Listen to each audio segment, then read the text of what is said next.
हाय, मी सुविधा. Good morning. सकाळी सर्व आवरून झालं आणि स्मरणी स्कूलला जायला निघाली आणि मी ऑफिसला जायला निघाली.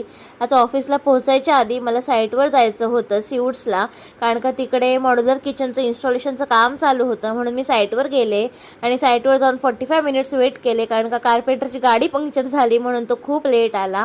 त्यानंतर कार्पेंटर आला, त्याला जे पण इन्स्ट्रक्शन द्यायचे होते, जे पण एक्सप्लेन करायचं होतं ते सर्व एक्सप्लेन केलं आणि मी ऑफिसला गेले. ऑफिसला ऑलमोस्ट मी 12:30-1 पर्यंत पोहोचले. त्यानंतर ब्लॅक कॉफी वगैरे घेतली आणि माझ्या कामाला लागली. कामं खूप होती, ती कामं वगैरे सगळी झाली आणि घरी जायला निघाले. आज घरी जायच्या आधी एक कॉल आला, त्याच्यामुळे मी खूप जास्त हॅप्पी झाली होती आणि म्हणून माझ्या चेहऱ्यावर दिसतच असेल तुम्हाला. आणि मला भेटलेले आहे आई, मामी आणि मावशी.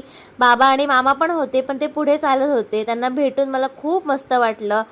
त्याच्यानंतर घरी आली, सर्व घरातलं आवरलं. स्मरणीचा अभ्यास घ्यायला लागली, कारण का फायनली परवापासून स्मरणीची एक्झाम आहे.